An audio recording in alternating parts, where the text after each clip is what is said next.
everyone. Welcome back for another deep dive. Today we're tackling one of the most talked about issues, really, every election cycle, right? But especially in the 2024 U.S. presidential election, immigration. It's a hot button issue, no doubt. And with things heating up, we're going to break down exactly where the frontrunners, that's Donald Trump and Kamala Harris, stand on this. We've got some fascinating insights, actually, from recent Pinch News articles. And we're going to explore how these stances could reshape the American landscape, if they win. Yeah, and what's interesting to me is that immigration isn't just like a hot button issue for today's political scene. You know what I mean? Right. We actually look back at American history. We see it popping up again and again, like shaping these key moments and policies. Remember the Chinese Exclusion Act of 1882, or all those debates about the Johnson-Reed Act in the 1920s. Oh. It's like these historical echoes add, another layer of complexity to what's going on right now. Totally. And speaking of complex, Pinch News really drove home just how important immigration is to voters this time around. They're calling it a key issue in the upcoming November election. And there's all this concern swirling around about the number of migrants entering the U.S., since Biden took office. So let's dive into the specifics, yeah. Okay. Let's start with Kamala Harris. Yeah.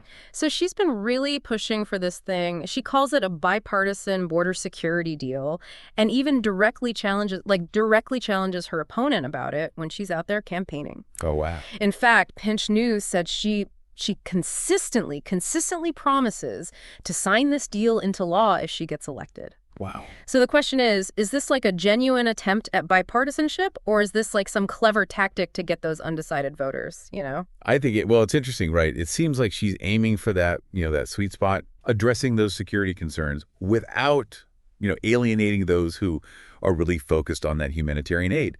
Pinch News, actually, they outlined some key parts of her bill. Okay. And it's like stricter asylum requirements, and they want to pump in more resources for processing those applications. Yeah, so that's the security angle. Right, exactly. Okay. But here's where it gets really, really interesting. She also wants to create a path to citizenship for Afghans who helped the U.S. when we pulled out. Wow. So she really is trying to play both sides, appeal to both sides of the aisle. Do you think it'll work? I mean, will this strategy resonate with voters, or could it backfire? It's tough. It's a gamble, that's for sure. Yeah. On one hand, it positions her as like, a pragmatist, someone willing to actually work with the other side. Work across the aisle, yeah. Exactly.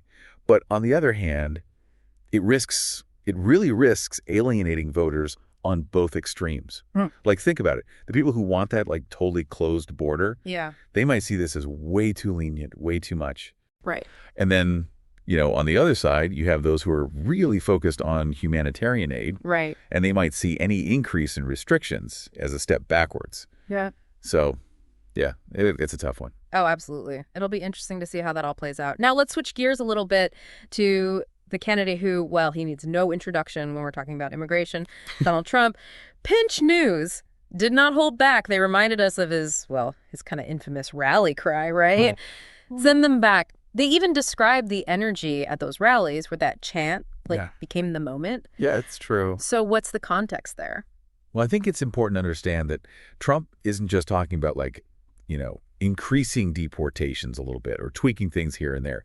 He's promising mass deportation. Wow. And Pinch News actually put a number on it. 11 million. 11 million? That's right. The estimated number of undocumented immigrants living in the U.S. right now. So it raises all these questions about, first of all, how do you even do that? Right, the logistics. Exactly. The logistics of such an operation. Could it even be done? Yeah. And then, there's the ethical considerations, right? What about uprooting literally millions of people? Yeah, I mean, that's huge. It is. It's a huge issue. And it doesn't even end there. Pinch News also highlighted, he said he'd sign an executive order on his first day back in office, ending birthright citizenship. Oh, wow. Which, That seems like a direct challenge to the 14th Amendment. Yeah, I mean, which guarantees citizenship to anyone born on U.S. soil.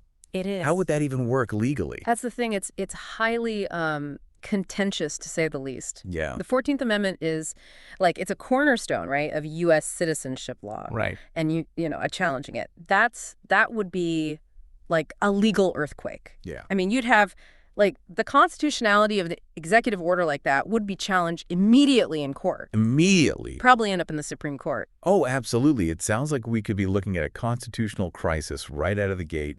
Yeah. Were there any other parts of Trump's plan and pinch news that we should know about? Yeah, there were a couple of other proposals that really stood out to me. Okay. One was deporting pro-Palestine students who are here on visas. Wow. And the other was implementing this, well, they called it ideological screening Wow. for potential immigrants. Okay. So essentially, like, barring anyone who expresses sympathy towards groups like, Hamas. So he's proposing, like, barring entry based on political beliefs. Essentially. How would they even determine that? Right. Would they be like, I don't know, going through social media, requiring essays, like, tell us your political ideologies? I know, right? That's a million-dollar question. Yeah. Pinch News didn't really, get into the nitty-gritty of how the screening would actually be implemented, Right. But you can see how, subjective interpretations of, what sympathy even means could really come into play. It really raises concerns about freedom of speech. Yeah. And the potential for discrimination. Oh, yeah. I mean, imagine like having your application denied because you shared an article, that was critical of a certain government policy or so. It's a dangerous precedent. It's like opening a Pandora's box, really. Totally. So we have Harris's balancing act, right? Yeah. And then Trump's much more hardline stance. Right. But before we get too far into comparing them, we need to look at what's happening right now, on the ground. Right. Pinch News mentioned that the Biden administration has had its own set of challenges, right? Managing migration, Sure. especially at the southern border. Definitely. So what's the situation right now, and how does it compare to what Trump and Harris are proposing? Well, I think it's fair to say that the Biden administration has really tried to navigate this, this complex and ever-changing situation. For sure. And Pinch News pointed out that, while Biden campaigned on this more humane approach to immigration, right, the reality on the ground is kind of, right, required him to be a little more nuanced, Okay. Like, they made it tougher to get asylum. Okay. But they've also introduced these new ways for migrants to come to the U.S. legally. Okay. They've even created paths to citizenship for some people who are already here. Interesting. So it's a bit of a juggling act, right? It sounds like like they're trying to balance those short-term solutions with the longer-term goals. Yeah, exactly. Can you talk a little bit more about these new legal pathways that Pinch News mentioned? Yeah, so one of the key strategies has been implementing these humanitarian parole programs. Humanitarian parole programs, okay. And these programs basically provide a way for the U.S. to offer temporary refuge to people who are facing really extreme situations back home. Right. Without immediately saying, okay, you have permanent residency. It's like a bridge, Okay, so they can enter the U.S. legally while their cases are being processed. Gotcha. And Pinch News indicated that, they've used these programs for people fleeing conflict zones, which makes sense. Right. Escaping the turmoil in places we've seen it, Ukraine, right, Afghanistan, Cubans, Haitians, Nicaraguans. Wow. I mean, they're all facing their own unique circumstances. Yeah. And in fact, Pinch News said under Biden, over 1 million people have entered the U.S. through these programs. 1 million people, that's a significant number. It is. Really highlights the scale of displacement that we're seeing and the need for these kinds of pathways. Absolutely. Didn't Pinch News say something about Trump's stance on these programs, though? They did, and he was pretty clear. He said he would shut down these humanitarian parole programs on day one if he was reelected. Wow. So, I mean, it's a pretty stark contrast, right? It's a chasm between these two candidates when it comes to immigration. Absolutely. Yeah, it's night and day. It is. Harris is looking for ways to create more legal pathways for entry. Right. And Trump wants to, seems like he wants to seal off existing avenues. Yeah. And let's not forget his campaign promises to reinstate policies from his first term, which right, like a Pinch News reminded us about. Yeah. The border wall, the travel ban. Yeah, those were, I mean, Ones. defining and I think, divisive elements of his presidency. Yeah. The border wall, I mean, we all know, incredibly expensive. Yeah. Logistically, I mean, just how do you even... Right. And then the travel ban targeting citizens from those several Muslim-majority countries. Yeah. I mean, you had legal battles, protests all over. Yeah. It was a whole thing. And he's saying he's going to bring it back. He's saying he's going to bring it back. So that really emphasizes just how, like, unwavering his stance is. It really does. And Pinch News also brought up his plan to completely suspend travel for refugees. Yeah. It seems pretty clear he's sticking to that hardline approach. Yeah, I mean, enforcement and deterrence. Right, exactly. That's the name of the game. Do you think this doubling down on these previous policies is going to resonate with voters? It's tough to say. Some voters, they might be drawn to that familiarity. Okay. Especially those who, they really just want to see a decrease in immigration. They want to see less immigration. Right. But, I think others might be looking for something new, something different. Yeah. Especially given how complicated it is. Right. And, all the humanitarian considerations. For sure. So, yeah, it's a gamble. Speaking of, like, unexpected twists and turns in this election. Oh, yeah. Pinch News also covered this really surprising development within the Trump family itself. What's that? Melania Trump came out and publicly supported abortion rights. Wow. Okay. That's a big one. It directly contradicts her husband's views. Yeah. And it adds this whole other layer of intrigue to this already wild race. Oh, kidding. It's wild. It's a significant statement for sure, especially now. Yeah. I mean, Pinch News really emphasized the timing of this, right? Yeah. We're in the thick of it. Oh, yeah. This is a heated election. Abortion rights are a major issue. Front and center. So it makes you wonder, like, what impact is this going to have on voters? Right. I mean, could it sway moderates? Yeah. Could it even, Could it create a rift within the Republican Party itself? I know, right? Yeah. It's hard to tell. Yeah. Some voters, I think, might see this as a reason to, rethink their support for Trump. Yeah. While others might just see it as like a personal thing, Right. Nothing to do with his policies. Right. It's a real wild card. It's a wild card in a wild election.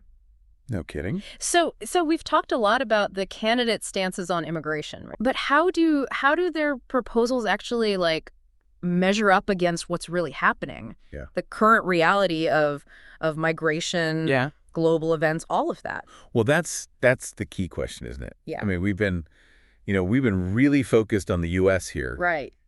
But immigration is a global issue. Absolutely. And what happens here, let me tell you, has a ripple effect. Yeah, it doesn't happen in a vacuum, that's for sure. It really doesn't. Yeah, it's true. We've been zeroing in on the U.S. here. Right. But these policies, they don't exist in a vacuum. No, they don't. What happens here impacts, millions around the globe. Absolutely, yeah. So what could that look like? Well, take, for example, the impact on refugee flows. Okay. If the U.S., let's say they scale back those humanitarian programs or they make it, much tougher to get in, right, it could create this, like, domino effect, Oh, wow. Other countries might start tightening their borders, too. Makes sense. They see us doing it. Exactly. And what about the economic side of things? Oh, right. We hear a lot about how immigrants contribute to the U.S. economy. Yeah. But we got to look at the global picture, too, right? Absolutely. Think about it. Yeah. Restricting immigration, especially, like, skilled workers, right, entrepreneurs, those folks, right, it could backfire, Okay. Stifle innovation. Right. Limit the, the flow of talent. Right. We could even see, like, labor shortages in certain industries. Wow. It's like this whole web of interconnected issues. It really is. We're talking like domestic concerns, international relations, economic factors. Right. And in the middle of it all, our people's lives, their aspirations. Exactly. That's what it comes down to, Yeah. So it's not just numbers on a page. No, not at all. These are real people. Real people with real lives, yeah. And this is going to have a real impact. Exactly. So as we're wrapping up here, what are some key takeaways you want our listeners to really keep in mind as they're, trying to make sense of all of this? Well, I think first and foremost, we got to remember the human side of this. Right. There are faces, real people behind all these statistics and these policies Yeah, absolutely. These aren't just like, abstract ideas we're talking about. Right. They have a real impact on people's lives. Right. And we talked about those global ripple effects, too. Exactly. The U.S., I mean, come on, we're not an island. Right. What we do matters. What we do has a huge impact on the rest of the world. Absolutely. Absolutely. And finally, stay engaged. Yes. Stay informed. Keep asking those tough questions. Yes. Because the more we know, the better choices we can make. Absolutely. Beautifully said. Couldn't agree more. Well, thank you. And on that note, a huge thank you to you, our listener, for joining us for this deep dive into, well, one of the most important issues of our time. It really is. We'll be back with more deep dives on these critical topics, giving you the insights, the perspectives you need to navigate this crazy, complex world. Absolutely. Until then, stay curious.